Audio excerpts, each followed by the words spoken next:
Thank you for joining us. I'm going to read a following excerpt from the comic book Boba Fett Twin Engines of Destruction.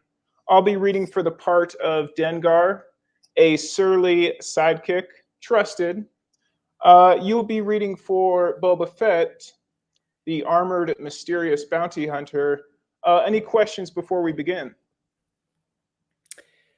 When do I get my costume? uh, There, perfect. Just superimpose that over me. Boom. Nicely done. Uh, The setting is Dengar and Boba Fett are returning from an evening of beverages and plotting for their next hunt. I shall begin. So Manru decided she didn't want anything to do with this hunt. I think it boogs her out that sometimes, her being a tech empath and all. You know what I like about you, Fett? You're such a sparkling conversationalist. Sometimes it's better to think than to speak. So did Cass Yelnick get booged out by your Sarlacc scars? Those things will probably never go away. No wonder you never show your face. This is my face. Welcome to Age of Disclosure, a Boba Fett conversation. You happen to be in the company of two Boba Fett Illuminati. What is that, you might ask? Well, by the end of this conversation, you'll know. But what are words without context? Allow me to do some introductions. I'm with Stephen Jubber, a son of South Africa, but currently in the land down under. How does this auspicious occasion find you, Stephen? Well, you got me twisting at the moment because I didn't ask this up front before we did our line read, but I didn't know if you wanted a Maori accent or not. I went with OG Boba Fett, but I could have just as easily, I suppose, gone with This is my face. Well, Jason Wingreen approves of your decision. fair Among enough. among other things, Stephen is a friend, fellow collaborator, and a creative soul, and also a professional actor. Stephen, Semi-retired. Stephen, you've done some acting on the screen. Seen here, bossing up for Nat Geo. What do you remember about that particular shoot? Oh, yeah. Well, it's funny. You oftentimes watch recreation documentaries and true crime, that sort of thing, thinking who are these poor hack actors that they get to do the dramatizations. But let me tell you, when you're actually on location playing soldier, it's great. You feel like you're in some kind of big budget action movie. And that was exactly what that was about. So I played a real life Army Ranger medic called Ron Shura. And it was a reenactment of, I think it was a Delta incursion into Afghanistan to look for two high value targets, which had actually left in that same period. But these poor guys were still left assaulting some horrible hill with a whole bunch of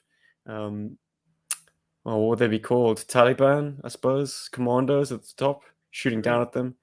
So this hairy situation. The hairiest it got for the actors was they exploded some pyrotechnics above us, and B camera was actually on me at the time. I was kind of patching someone up in like a bit of cover, and the cameraman, after he stopped rolling after they called cut, was like, dude, you're on fire. And I was like, oh, thanks. I know. I mean, like my wife's a doctor. I asked her like, what would I be doing in this situation? He's like, no, dude, you're on fire. He wasn't referring to my acting chops. I actually caught fire. My costume was Well, starting to smoke. Wardrobe definitely showed up. You looked good, man. What are you thinking in this photo right here, where you're looking at the camera? Gee, I wonder. I hope my sunblock is thick enough because I don't want to burn. No, I don't know. Jeez, Cuj, honestly, like, what is anyone thinking 4 years ago in a moment, like when a camera goes off? Well, maybe It's I'll open add a to caption. interpretation. Perhaps Yeah, I'll add do a your caption to worst. that picture. But the screen is one thing. I'm more curious actually about your acting on the stage. You've acted in how many countries, my man? Phew, okay. Hmm.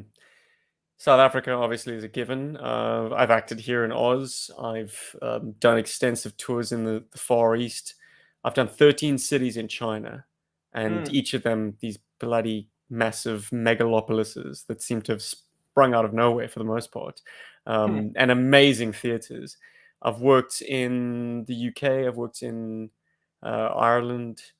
Um, I don't think I've worked continental Europe ever, which is a Hmm. shame. I've done dance competitions in Germany, if that counts. Maybe we'll see Um, some of those photos right now. Uh, oh dear. of the many productions you were a part of, what's been your favorite role to play? Oh man.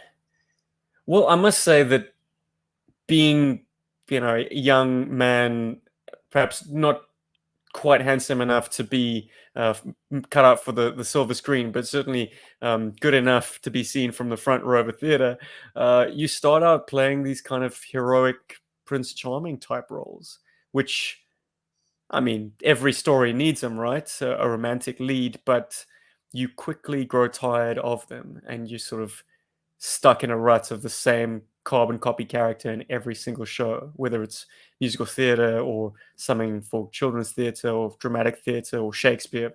It's always the same thing, right? Hmm.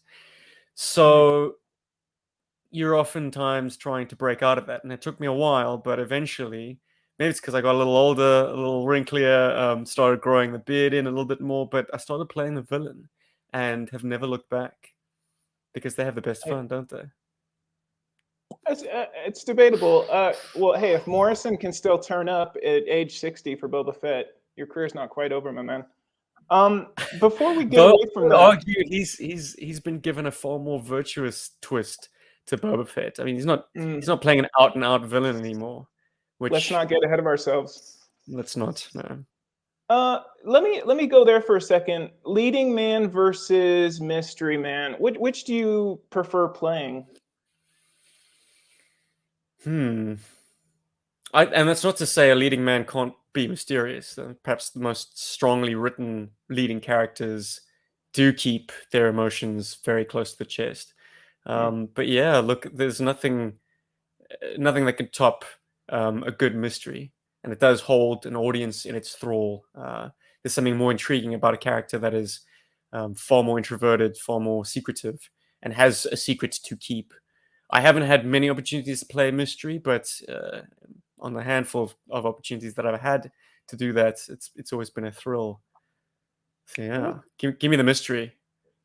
Same. Let's take that an opportunity to send out some good vibes. Who was the director along the way that got the best out of you, or the performance that you ended up resonating with? It's a bloody good question. Look, every director is a director you can learn from, even if objectively they're bad directors. But the greatest sort of actor director that I've ever worked for had this great style of keeping the pace going. In any performance, you think about your dialogue and your scene in terms of beats. Every time there's a change of beat, your character's motivations or what they're trying to get out of the scene is shifting slightly. And if you've spent too long in one particular vein or train of thought or beat, this director would just click his fingers. He wouldn't even watch the play. He'd kind of be just skulking the back of the auditorium, but Hmm. he listened to the music of the script. And if the music of the script seemed like it was dragging, or if an actor was indulging too much, if the rhythm wasn't feeling good, he'd click his fingers and you'd have to quickly jump to the next cue or the next line or the next bit of physical action. So, and he was a musician, so he had a very musical understanding of like how words can develop a rhythm. And one shouldn't try and break down that rhythm until you've got a really important juncture that needs to be kind of emboldened by a sudden change in pace. So build, build, build, build, build till there's this kind of pressure cooker moment, and then decompress. He was a master of that. Really good. Care to drop his name? What's in the name? He was longtime UCT, University of Cape Town drama lecturer and head of departments. His name was Chris Ware. Name is Chris Ware. Chris is still with us. Cheers to Chris. Indeed. Just before we move on to the greatest man in sci-fi mystery, let's circle back to the acting on several stages in several countries. Now, when you're on stage, do you get a different energy from different countries, different cultures? Probably the most simplistic way to answer that is it depends on how deeply an audience can engage with the script.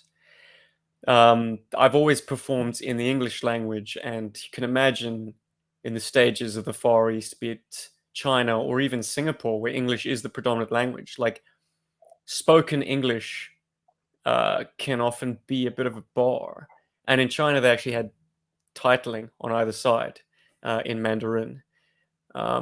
So comedy becomes difficult because the punchline is delivered out of sync with the way it's flashing on the screens.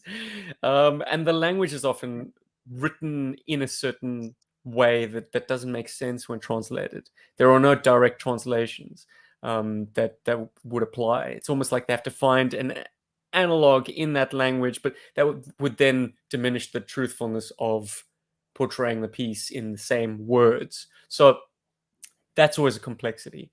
But physical comedy is universal.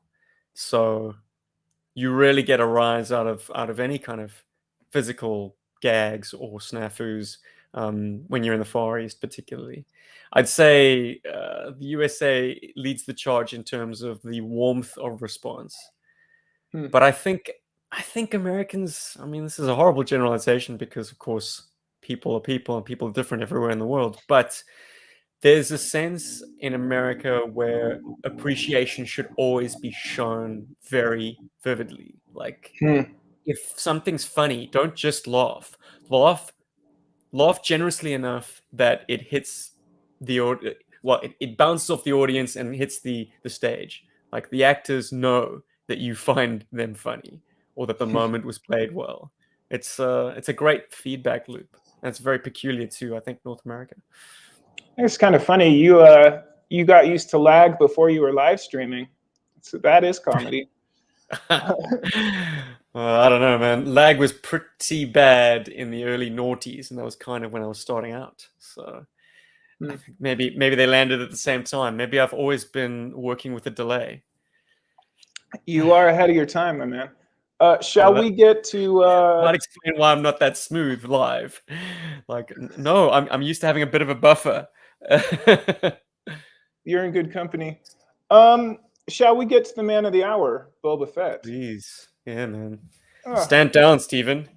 Speaking of mysteries, we're talking about a character who, in the original trilogy, had enough lines that they fit on a tweet. And I'm not talking those 280 character bloated tweets. I'm talking the original 140. When you were first introduced, he was ahead of his time, man. When you're first introduced to this helmeted, armored character, what was your first impression? Oh, it's the look that sells him, right? I think as a child, you particularly connect with design and costuming because you're thinking about this in an imaginative sense. What fun concealed treasures or trinkets or weapons or gizmos could Luke's farm boy outfit possibly conceal? Nothing. What you see is what you get. Character like Boba Fett, like, you don't even need accessories. This figure is his own set of accessories. And you can sit with this in your lap and ponder, well, what does that thing do? And what do those knee protrusions do? And what are those things poking out of those pockets? Like, there's an immediate appeal to a character like this versus a character like this. And I'm talking about the Man of Steel right now, but yeah, all your hero characters pretty much fit the bill of like being what you see is what you get. Boring. Well, let's not. Speaking of accessories, let's not forget about the gun that's probably responsible for more imaginary deaths than any other piece of plastic in our lifetime. That's one pointing at the screen right now. The Star Wars blaster. Let's talk Boba Fett's arsenal. Mine's on the floor, damn it. It's a lot smaller than the old gentle giant here. Cheers, guys. What was your favorite Fett weapon? And you can bring into account the Book of Boba Fett, of course.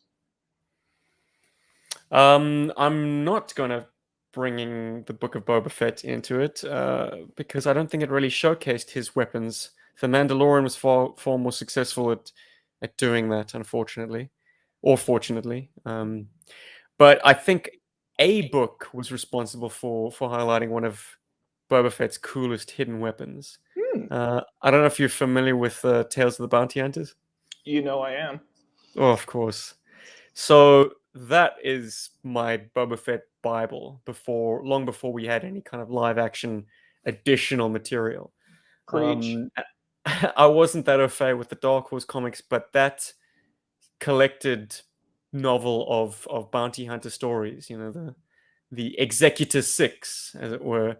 That stuff became my most often read and reread Star Wars material, and in it, Boba Fett dispatches a room full of guys that he wants to kill by just venting a poison gas, like a nerve toxin, and they all turn into these coughing, spluttering.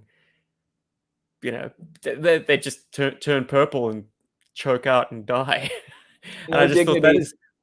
that is the coldest way to dispatch an enemy. Like they're in your company 1 second, breathing normal air, the next second they're coughing up their organs. And Boba Indeed. Fett's just standing in the middle of it, like, sorry, you shouldn't have threatened me. I pressed that little stud on my belt, and now you're history. Not as dramatic as the noisy cricket that the Mandalorian had, but The whistling birds. Yeah, I was Whatever. I was a fan of the wrist rocket. Of course, Destro would adopt that technology, but I think the Book of Boba Good Fett catch. won me over with the knee darts. The accenting the knee movements. That was pretty dope. It does seem like a strange way of firing something, though, to lift your knee. It certainly has no way of aiming. I watched a great YouTube clip which slowed down. I forget the creator's name, unfortunately, so hopefully we can find it and credit him. But he slowed down that battle to 0.25 speed, and those costume elements were actually tweaked in post to swivel so that it lined up the direction of the shot with the nozzle of the weapon. Because obviously, the actor in the suit on the day isn't lifting his knee to exactly the right angle he would need to fire a shot off and take out a target in front of him. So In this yeah, in mind, he post was. they've Nice. No, of course. I mean, it's so quick that you wouldn't catch it otherwise. But these knee dart launchers have some kind of hidden servo system that locks onto a target and just direct them just an infinitesimal amount, up, down, left, or right to fire accurately. It was a thing of beauty. Speaking of actors, do you have a favorite Boba Fett actor? He's been portrayed by a couple. I think the actor is unimportant, to be honest, Cuj. I almost wish that that there wasn't a character in the suit or a named actor in the suit, because I'm totally disinterested with the man with his mask off. That's not to be taken as a slight on Tamara Morrison's performance, though maybe it should be. Maybe I should be getting controversial here, but I think if you're seeing the actor more than the costume, something's wrong. Someone's forgotten what makes Boba Fett cool along the way. And just taking the mystery out of the mystery man is recipe for disaster. And I think that is at the heart of the lukewarm reception that the book of Boba Fett has had. So Well, my answer to your question, like, I don't want to know an actor. In it doesn't matter as long as the silhouette is correct. Yeah, I like that. it Peter Weller, RoboCop, Hmm. was selected not only because of his acting chops, but because he has a very, very lean physique, and it made the armor look good. Didn't Paul Verhoeven initially think like a bodybuilder like Arnold would have made the ultimate RoboCop? And then they slapped the armor on him, and it was like, no, this is ridiculous. So Well, there's a no, I lot to be think said for casting someone who has this kind of svelty. I mean, Timothy Oliphant looked pretty good. Not gonna lie. he did. He was a tall drink of water in that armor. Yeah. Anytime Yeah, you can bring give it up, back to him, please. anytime you can bring up Peter Weller, I'm in favor of that. Let me save you for a second. I do think the voice of Jason Wingreen really set the table for Fett. And I did like his body language in Empire, so I'll probably break with that actor. But my favorite Boba Fett actor has to be Mark Austin Special Edition. Uh, Mostly because A, his tweet game is tight, and I did get to interview him at Empire Con in LA. And I'll drop that interview right down there. So fair enough, fair enough. Do we know who tended their voice talents on the holiday special? Not Did they? offhand. Yeah, they didn't reuse the same actor for Empire, did they? I don't think so. I'll probably get Hmm. schooled by somebody in the comments, but yeah, we slipped there. Not every great character gets a great exit. I believe Boba Fett is responsible for maybe one of our first subverted expectations in Return of the Jedi. Do you recall how you felt when you saw that exit? Did it affect your view of the character? I think I thought as a child that is a horrific way to die, because those words of C-3PO's, translating Jabba, they loomed pretty large for me. Like, you will find a new definition of pain and suffering as you are slowly digested for over 1,000 years. So this is a creature that extends your lifespan to make you part of this kind of soup of digested victims. Hmm. That was horrifying. I thought, that, like, I suppose cynically you could say, what an absolutely badass way for a guy to meet his end, like to actually live in this torment. Like that's bad news, man. Pretty But brutal. now as an adult, I must say I'm thinking like Boba Fett's exit is an important lesson to us all that you can be a serious threat, have a cool outfit and amazing ship, a calling card that is on speed dial with Darth Vader, and still go out like a punk. A Mm, tap from the pointy end of a stick wielded by a half-blind smuggler. Hello? yeah, What? yeah. It's true. You do have to turn up every day. Um, but the fans weren't having it. Everybody loves a good comeback, including Disney. Your thoughts were Cha-ching. that's save the best for last. We're fresh off of the finale of the book of Boba Fett. Has your opinion of the character changed for the better, for the worse? How are you feeling about him right now? I think I jumped off the Fett bandwagon a long time ago.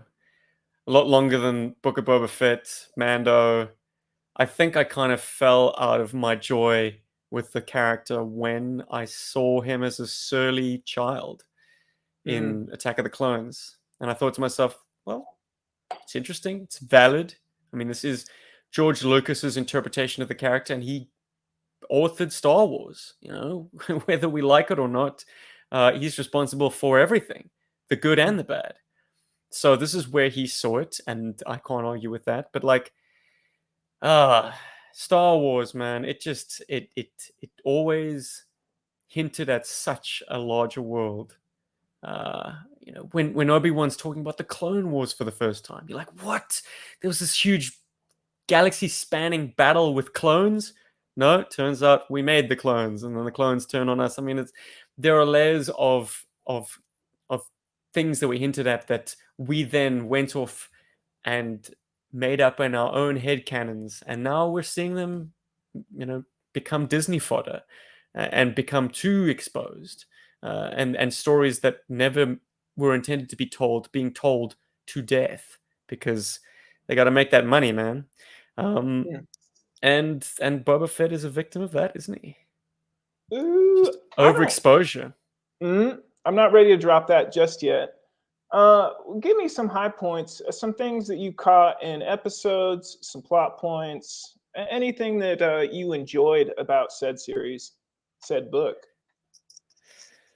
Okay, seeing the Nubian N1, I think that's what they call it, the Naboo starfighter being dusted one. off, that was a surprise. It's totally wrong for Mando's purposes, I guess. He's a changed man. I guess he's no longer a bounty hunter, so maybe something with a bit of speed and absolutely no capacity for a bathroom even. Maybe that fits with his personality. But that was a genuinely thrilling sequence. Just grab you by the balls, space, starfighter flying, and shot with the kind of savvy that makes that sets modern Star Wars apart from like the prequel era, where we are seeing very photoreal, very exhilarating CGI presentations. It almost captures the model work of yore. Seeing something physical on the frame with like a little bit of a heat oasis coming off the engines and the soundscape. It's a sequence that demands your attention, not only viewing, but like put the earphones in or turn up the volume on your surround system if you've got it, and really just let it pump, because flying through Beggar's Canyon, this is pod racing, man. That's great. So yeah, I've yammered on about that sequence enough. What else was good? Tell you what wasn't good. No, okay. I think we'll leave it at that. That's the high watermark of it. And I've often maintained that, like, I'm all about the ships. Just give me more starships.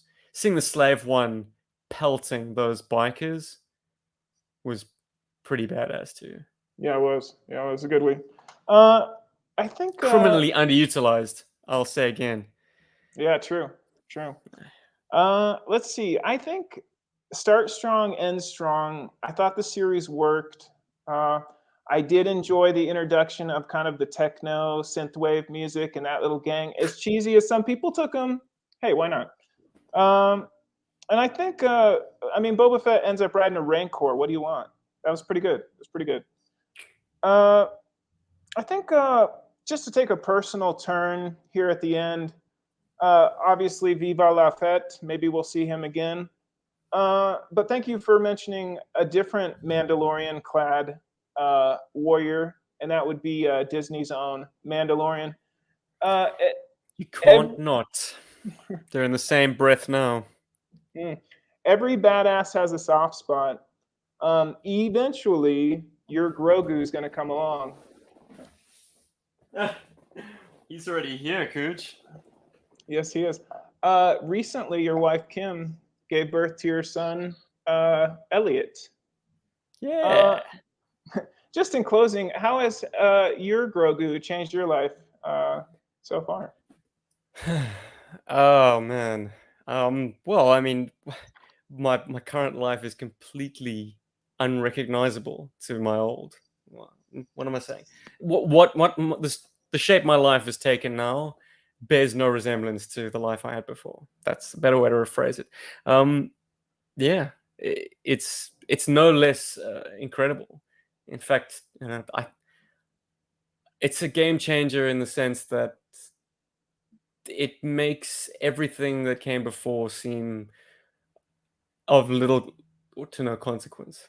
It's like everything I've done to this point has just led me to this point, and like this is my life now. This is where I'm putting my energy.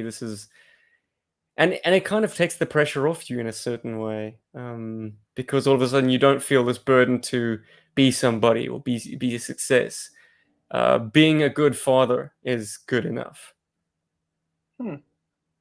Well, as it pains me to say, search engines, platforms might just outlast us. If Elliot should find this holocron along his journey, what's some Mandalorian or Boba Fett-like advice that you would impart? Watch out for half-blind smugglers with pointed sticks. Had to go there. Had to go there. Twice, no less. Oh, gee. That's fair. No, That's fair. man. I think that's all you're gonna get out of me. What I if this outlasts me, which it most likely will, but it's so buried by the immense amount of content that exists on the internet. But if young Elliot was to find this, I guess I'd just say to him like, I hope I did you proud, my son. I hope you enjoyed your childhood. I hope we had fun. Let me chase that, Elliot. If this should find you, my man, your armor is going to get dented up along the way. Don't quit, brother. And also, your dad was a real one. He lived life. He understood the assignment. So cheers to you, Stephen. I love you, my boy. Thanks, There it Coach. is. Yeah, you got it, my man. In closing, personal platforms. You happen to be one of the founding members of an international podcast known as G.I. Joeberg, where, among other things, you chat action figures. Let me drop some stats real quick. Over 180,000 downloads on Podbean and 1.5 million views on YouTube so far. Stephen, just in closing. When did they give me the damn plaque, man? Hey, yeah. It ain't over yet. What is that podcast? Maybe mention some of the other members of it in closing. Well, the podcast is G.I. Joeberg, and Cuj, you remember that podcast, are you not? As far as I can tell. Our former West Coast correspondent, now living up in the mountains. Crazy talk. Indeed. And we can be found everywhere. Instagram, Twitter. Twitter just passed 3K. Thank you very much. Cujo is the custodian of the Twitter sphere. We do the Facebook group and page. And of course, YouTube. And your podcatchers. We talk on a weekly basis, particularly about G.I. Joe, but hey, anything's and everything's under the microscope. Oh, yeah. That's right. And Mr. of course, cheers to Paul and Rob, who are no doubt catching this in post. Yeah. Okay. If you say so. Paul will leave it on while he's doing his odd chores, and Rob will remain blissfully unaware. Not true. Not true. And I'll quiz him on it. Answer that original question, why are Steve and I Boba Fett Illuminati?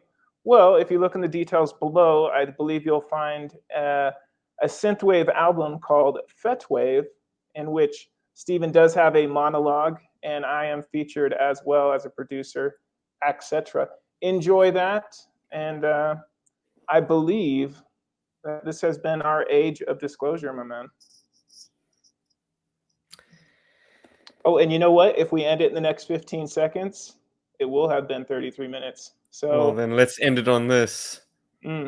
Cheers, guys. Until next time.